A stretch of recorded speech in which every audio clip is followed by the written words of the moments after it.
नमस्कार। शिक्षा की बात हर शनिवार के इस नए अंक में आप सभी का स्वागत है, अभिनंदन है। आज पुनः शिक्षकों के द्वारा पूछे गए सवालों के जवाब के साथ हमारे बीच मौजूद हैं शिक्षा विभाग के अपर मुख्य सचिव doctor S Siddharth sir. Sir, बहुत बहुत स्वागत है। सर, आज का जो सबसे पहला सवाल है कृष्णा कुमार टीआरई 3 मोतिहारी पूर्वी चंपारण से। सर, इनका कहना है कि टीआरई 3 का ज्वाइनिंग कब तक होने की संभावना है? देखिए, हम लोगों ने ऑलमोस्ट फाइनलाइज कर लिया है और अगला सप्ताह बाय फ्राइडे सैटरडे हम लोग टीआरई 3 के जितने भी टीचर्स हैं उनका पोस्टिंग का ऑर्डर हम लोग निकाल देंगे।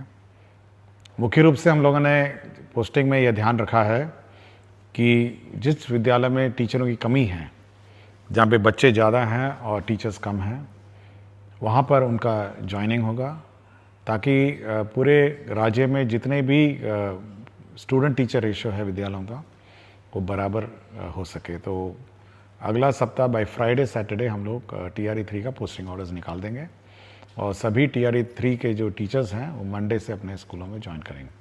सर, अगला सवाल केशव कुमार विशिष्ट शिक्षक बुनियादी विद्यालय बखरी मुरौल मुजफ्फरपुर से है। सर, इनका कहना है कि माननीय मुख्यमंत्री जी के द्वारा बैकलेस सैटरडे की शुरुआत की गई थी।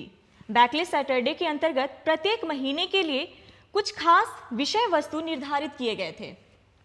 उस विषय वस्तु से संबंधित मार्गदर्शिका सभी विद्यालयों के पास उपलब्ध होना था, परंतु बैकलेस सैटरडे की मार्गदर्शिका आज तक किसी भी विद्यालयों में नहीं पहुंच पाई है, जिसके कारण विद्यालयों में शनिवार के दिन सुरक्षित शनिवार की गतिविधि के अतिरिक्त बैकलेस सैटरडे की किसी भी गतिविधि का क्रियान्वयन एवं अनुश्रवण नियमित रूप से नहीं हो पा रहा है। इसके बारे में आप कुछ कहना चाहेंगे सर? देखिए, बैकलेस सैटरडे 2000 इसका उद्घाटन हुआ था और उस वक्त गाइडलाइंस इशू हुई थी और वेबसाइट में, जो एससीईआरटी का वेबसाइट में इसकी कॉपी रखी गई थी। लेकिन इसके इतने साल बाद फिर हम लोग अब इसको फिर से इसका अपडेशन कर रहे हैं, क्योंकि सैटरडे में हम लोगों ने बैकलेस सैटरडे के अतिरिक्त बहुत सारे एक्टिविटीज़ और भी नए जोड़े हैं, जैसे स्किल ट्रेनिंग है और अन्य जो स्पोर्ट्स है और अन्य बहुत सारी गतिविधियां हैं जो हम लोगों ने सैटरडे में जो रेगुलर पढ़ाई के अतिरिक्त जो जो किए जाने हैं बच्चों को, वो सारे कार्य हम लोगों ने सैटरडे को रखे हैं। हम लोग उसको घंटावार भी उसको निर्धारित कर रहे हैं और अब बैकलेस सैटरडे का जो नया करिकुलम है वो अगले हम लोग कोशिश करेंगे कि अगले 10-15 दिनों में एक रिवाइज करिकुलम हम लोग इशू करेंगे और ये वेबसाइट में देखा जा सकता है और हम लोग पीडीएफ में भी इसको सर्कुलेट करेंगे। देखिए, प्रिंटिंग हम लोग यूजुअली नहीं करते हैं क्योंकि समय समय पे परिवर्तन करते रहते हैं। हम चाहते हैं कि ज़्यादा कागज़ का बर्बादी ना हो, इसलिए वेबसाइट पे इस गाइडलाइंस को आप देख सकते हैं। 10-15 दिन बाद इसको बैकलेस सैटरडे 2025 गाइडलाइंस के रूप में इसको निर्गत किया जाएगा। सर, एक धीरज कुमार शिक्षक यूएमएस सिलौट भभुआ से है। सर, विद्यालय में त्रैमासिक परीक्षा की शुरुआत के लिए आपका हृदय से आभार करते हैं। सर, इनका कहना है कि जिस तरह शिक्षकों के लिए टीचर ऑफ द मंथ की बेहतरीन शुरुआत आपकी पहल से हुई है, ठीक इसी तर्ज पर स्कूलों में बच्चों के मंथली टेस्ट के बाद आपके माध्यम से प्रत्येक माह 5 या 10 विद्यालय के प्रधानाध्यापक के साथ वीडियो कॉल या कॉन्फ्रेंस कर बच्चों को प्रोत्साहित किया जाए तो बच्चों को बहुत खुशी मिलेगी। प्रधानाध्यापक प्रशस्ति पत्र देते हुए स्कूल के नोटिस बोर्ड पर चयनित बच्चे का नाम प्रदर्शित करते हैं, इससे विद्यालयों का मनोबल बढ़ेगा।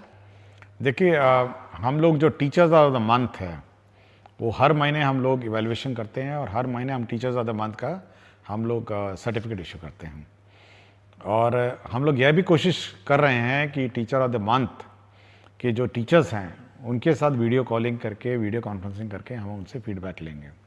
हम लोग ये व्यवस्था शुरू करने वाले हैं और जहाँ तक स्टूडेंट्स की बात है, हमारी ये उम्मीद है और आशा है कि जो स्टूडेंट्स हैं उनका जो परीक्षा का रिज़ल्ट है या परीक्षा में जो मार्क्स आता है और उनके जो स्कूल में उनका टर्नआउट है, यूनिफॉर्म है, डिसिप्लिन है, उसके आधार पर स्टूडेंट ऑफ द वीक वो अपने नोटिस बोर्ड में डिस्प्ले करें। ये हम लोग चाहते हैं और ये अच्छा सुझाव है। हम लोग इस संबंध में गाइडलाइन जारी करेंगे कि student of the week display करेंगे और उस बच्चे को मतलब उस सप्ताह के लिए बैच भी उपलब्ध कराएंगे student of the week.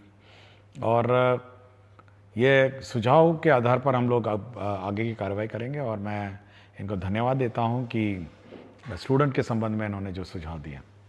Sir, अगला सवाल कुमारी निधि नया प्राथमिक विद्यालय सुहागी किशनगंज से हैं। इनका कहना है कि मेरे विद्यालय में बाउंड्री नहीं है, जिस कारण आवारा पशुओं का डर बना रहता है। सर, विद्यालयों में बाउंड्री बनाने के लिए विभाग कुछ सोच रहा है क्या? देखिए, हमने 2 दिन पहले गाइडलाइंस हम लोगों ने इशू की है, जिसमें सभी हेडमास्टर से हम लोगों ने मांगा है कि आपको विद्यालय में क्या चाहिए।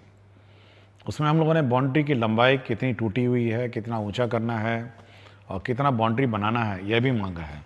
और हम लोग मई महीने में इस पूरे राज्य में जितने भी स्कूल्स हैं उनके बाउंड्री का सैंक्शन कर देंगे, उसके एडिशनल क्लासरूम का सैंक्शन कर देंगे, टॉयलेट्स का कर देंगे और इसके लेबॉर्ट्रीज़, लाइब्रेरी जो भी बिल्डिंग है वो सब कर देंगे।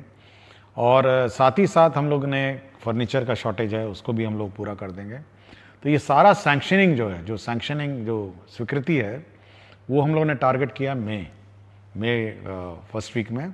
उसके बाद इसकी आपूर्ति की प्रक्रिया जून, जुलाई, अगस्त तक ये हम लोग का लक्ष्य है कि जुलाई से पहले ये कम से कम सारी चीज़ें बन जाएं। सर, एक आशीष कुमार गौतम जी हैं, विद्यालय अध्यापक उच्च माध्यमिक विद्यालय माधोपुर मनेर पटना से। सर, ये कहते हैं कि बिहार बोर्ड 10वीं और 12वीं का परिणाम देश भर में सबसे पहले जारी कर एक कीर्तिमान बनाता है, लेकिन 10वीं के रिजल्ट के 1 महीने बाद 11वीं में प्रवेश प्रक्रिया शुरू किया जाता है, जो लगभग जुलाई तक चलता है, जिस कारण बच्चे काफ़ी समय विद्यालय से दूर रहते हैं। सर, जिस तरीके से शिक्षा विभाग कक्षा 1 के लिए नामांकन अभियान चलाती है, क्या उस तरीके की कोई ऐसी व्यवस्था हो सकती है जिससे मार्च में परिणाम प्रकाशित होने के तुरंत बाद 11वीं के प्रवेश प्रक्रिया शुरू कर अप्रैल द्वितीय सप्ताह से कक्षा आरंभ किया जा सके तथा पूरी प्रवेश प्रक्रिया अप्रैल अंत तक समाप्त किया जा सके? देखिए, हम लोगों ने हम लोग पहले डायरेक्टर सेकेंडरी को यह निर्देश दिया है कि वे गाइडलाइंस निकालेंगे और जितने भी 10th पास हैं वो प्रोविजनली एडमिट हो जाएंगे 11th क्लास में उनके अपने पंचायत में, क्योंकि हर पंचायत में अब हाई स्कूल है। तो प्रोविजनली सभी को एडमिशन करके क्लासेस स्टार्ट करने का मैंने निर्देश दिया है। हम लोग मंडे से मॉनिटरिंग करेंगे कि कितने बच्चों ने 11th ज्वाइन किया है और उनकी कक्षा मंडे ट्यूसडे हो सकता है 2-3 दिन लेट हो जाए, लेकिन अगले सप्ताह से सभी 11th क्लास के बच्चों का क्लास शुरू करना है। यदि किसी बच्चे को कोई और स्कूल स्थानांतरण करना है या टीसी लेके किसी अन्य स्कूल में दाखिला करना है तो उसकी प्रक्रिया अलग है, किंतु प्रोविजनली सभी लोग अब 11th क्लास जो है अपने ही पंचायत में इमीडिएटली अगला सप्ताह ज्वाइन करें और अपने क्लासेस शुरू करेंगे। सर, रश्मि बाला बरनवाल विद्यालय अध्यापक उच्च माध्यमिक विद्यालय सुपौली पचरुखी सिवान से हैं। ये कहती हैं कि अंग्रेजी विषय को 9वीं और 10वीं में भी अनिवार्य किया जाए। इन स्तरों पर अंग्रेजी सीखने और अध्ययन करने के लिए छात्रों को आकर्षित करना कठिन है, जिसके कारण उच्चतर माध्यमिक स्तर पर अंग्रेजी में खराब प्रदर्शन होता है, क्योंकि उन्हें अंग्रेजी समझने में वास्तविक कठिनाई का सामना करना पड़ता है, जो पहले से ही दूसरी भाषा है और उन्होंने इस कक्षा 10 तक गंभीरता से नहीं सीखा है। देखिए, हम लोग इस बार 9th, 10th, 11th, 12th में बुक्स, बाइलिंगुअल बुक्स हम लोग लाइब्रेरी में उपलब्ध कराएंगे। सारे बुक्स 2 भाषा में होंगी, एक हिंदी में और अंग्रेज़ी में, और एक ही किताब होगी, एक तरफ हिंदी रहेगी, एक तरफ अंग्रेज़ी रहेगी। हमारी कोशिश है कि जो बच्चे हैं वो जब हिंदी पढ़ रहे होंगे उसका अंग्रेज़ी रूपांतर भी साथ ही साथ पढ़ेंगे, और हम लोग अच्छी संख्या में उपलब्ध कराएंगे किताबें, और कोशिश करते हैं कि बच्चे 9th, 10th, 11th, 12th जो हैं वो दोनों भाषाओं में पढ़ें, और धीरे धीरे वो माइग्रेट करेंगे और अंग्रेज़ी के टेक्स्ट को समझने की कोशिश करेंगे, ताकि हायर एजुकेशन में जो भाषा में वो हायर एजुकेशन प्राप्त करना चाहते हैं उसमें उनको सहूलियत मिले। सर, अगला सवाल रंजीत कुमार प्राथमिक विद्यालय कन्या लक्ष्मीपुर रोसड़ा समस्तीपुर से है। कहते हैं कि हमारे विद्यालय के एक ही कैंपस में 4 प्रारंभिक विद्यालय संचालित हो रहे हैं। सभी को मर्ज कर देते तो पठन पाठन में सहूलियत होती। चेतना सत्र एवं अन्य विद्यालय गतिविधियां साथ साथ संचालित होने से बच्चों को परेशानी होती है। इसके संबंध में कुछ कहना चाहेंगे? देखिए, हम लोग बहुत स्पष्ट डीओस को कह चुके हैं कि जो स्कूल्स आपके एक ही परिसर में हैं उसको आप मर्ज करिए और सभी पठन पाठन कार्यक्रम इंटीग्रेटेड चलाइए। ये हम लोग पहले भी बोल चुके हैं और हमको जानकारी है कि ऐसे बहुत सारे कैंपस हैं जिसमें 2 स्कूल चल रहे हैं, 3 स्कूल चल रहे हैं। तो सभी लोग इंटीग्रेटेड रहें, एक ही कैंपस में रहें। अब ये संभवतः 3 हेडमास्टर होंगे तो वो हेडमास्टर अपना अलग करना चाह रहे हैं, दूसरा हेडमास्टर अपना अलग करना चाह रहे हैं, तीसरा हेडमास्टर अलग करना चाह रहे हैं। तो हम लोग कोशिश करेंगे कि सभी को मर्ज करके एक ही यूनिट बने, एक ही तरह चेतना सत्र बने और एक ही तरह सभी कार्रवाई करें। हम लोग नहीं चाहते हैं कि एक ही कैंपस में 3 स्कूल अपने अलग अलग चलते रहें। सर, एक नीलमणि प्रताप शाही उच्च मध्य विद्यालय कोडरा हाथा हथुआ गोपालगंज से हैं। ये कहते हैं कि ई लॉट्स शिक्षकों और अभिभावकों के लिए एक ई लाइब्रेरी है जिसमें कक्षा 1 से 12 तक के सभी पाठ्य पुस्तक उपलब्ध हैं, परंतु वर्तमान समय में यह प्ले स्टोर में उपलब्ध नहीं है। क्या इसे दोबारा हम शिक्षकों के लिए उपलब्ध करवाया जा सकता है? देखिए, इसको हम लोग रिवाइज कर रहे हैं और नेक्स्ट वीक से ये ऑन हो जाएगा। मुझे जानकारी देने के लिए मैं इनको धन्यवाद देता हूँ। मैंने जस्ट रिव्यू किया था, जब प्रश्न आया था मैंने इसकी समीक्षा की थी और अब हम लोग पूर्ण रूप से इसको SCRT जो हमारा रिसोर्स सेंटर है उसको मैंने जवाब दे दी है और अगला सप्ताह से ये रिवाइज्ड कंटेंट पोस्ट करेंगे और अगला सप्ताह से आप लोग इस वेबसाइट को देख पाएंगे जहाँ पर ई कंटेंट आप प्राप्त कर सकेंगे। सर, अगला सवाल शम्स आलम मध्य विद्यालय बैजा बिघा कुटुंबा औरंगाबाद बिहार से है। कहते हैं SCS सिद्धार्थ सर को मेरा प्रेम भरा नमस्कार। महाशय, शिक्षा की बात हर शनिवार कार्यक्रम आयोजित होने से काफी ज्यादा शिक्षक एवं छात्र लाभान्वित हो रहे हैं। सर, मेरा एक प्रश्न है कि शिक्षा विभाग मुफ्त पुस्तक वितरण करवा रही है, ये बहुत अच्छी पहल है, परंतु पुस्तक का जो पन्ना होता है वह छोटे बच्चे बहुत आसानी से फाड़ देते हैं। तो क्या शिक्षा विभाग प्राथमिक विद्यालय के बच्चों के लिए प्लास्टिक कोडेड पुस्तक वितरण करवा सकती है? इससे पूरे सत्र बच्चे के पास पुस्तक रह सकता है। देखिए, प्लास्टिक से तो दूर ही रहें और प्लास्टिक कोटेड किताबें पर्यावरण के लिए ठीक नहीं हैं और यह भी सीख है, बच्चों को सिखाना ज़रूरी है कि किताब नहीं फाड़ें। यह भी एक सीख है जो बच्चों को दी जानी चाहिए। बच्चे संभाल के अपनी किताबें रखें, सरकार बड़ी मुश्किल से प्रिंट करके देती है, तो धीरे धीरे बच्चे सीख लेंगे। जब फाड़ेगा तो उसको लगेगा कि नहीं, अगली बार नहीं फाड़ना चाहिए, तो यह भी एक सीख ही समझिए। तो प्लास्टिक कोटेड किताबें, मेरा विचार है कि एक तो महंगी बहुत हैं, पेपर भी बहुत महंगा है और पर्यावरण के दृष्टिकोण से और एनवायरनमेंट दृष्टिकोण से प्लास्टिक कोटेड किताबों से थोड़ा हम लोग को बचना चाहिए। हम लोग एनवायरनमेंट फ्रेंडली और एनवायरनमेंट कंपैटिबल किताबें देते हैं और धीरे धीरे सीख जाएंगे। मतलब कम से कम किताब तक आकर उसको अध्ययन करना या उसके साथ उसको फाड़ना, ये सब लर्निंग प्रोसेस की एक प्रक्रिया है और मैं सोचता हूँ कि बच्चे को जिसमें खुशी है वही करे। सर, आखिरी सवाल अभिषेक कुमार पांडे उच्च मध्य विद्यालय दर्शन गोविंदपुर नवादा से है।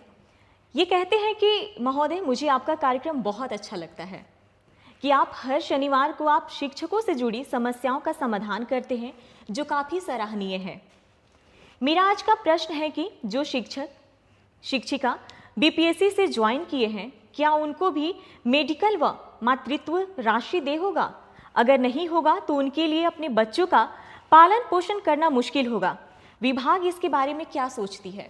देखिए, विभाग ने बहुत स्पष्ट किया कि मेडिकल लीव जो किसी को मेडिकल लीव है उसको दे है और दूसरा है कि जो मैटरनिटी लीव है, जो मैटरनिटी लीव स्टैंडर्ड है, ये दोनों दे हैं। तो मैं बहुत बार मुझे शिकायत भी आती है, लोग मुझे कॉल करके पूछते भी हैं, कुछ लोग अपना फ़ोटो भी भेज देते हैं कि देखिए हम बीमार पड़े हैं अस्पताल में, कोई छुट्टी नहीं मिली है। तो मैं बहुत स्पष्ट किया सबको कि भाई मेडिकल लीव, जब आप विद्यालय अटेंड नहीं करते हैं मेडिकल लीव आपके एलिजिबल है, और मैटरनिटी लीव, जो मैटरनिटी लीव है वो भी एलिजिबल है। इस संबंध में स्पष्ट गाइडलाइंस हम लोग निकाल देंगे, तो ये दोनों गाइडलाइन मिल जाएंगे। और मेरा विचार है जो हेडमास्टर हैं इस संबंध में थोड़ा ध्यान दें और सेंसिटिव हों, महिला टीचर विशेषकर जिनको मैटरनिटी लीव की आवश्यकता है, तो चाहे कितनी भी छोटी सेवा हो ये उनको देय होगी। बहुत बहुत धन्यवाद सर। अगले सप्ताह फिर से मुलाकात होगी शिक्षा की बात हर शनिवार के नए अंक के साथ। धन्यवाद।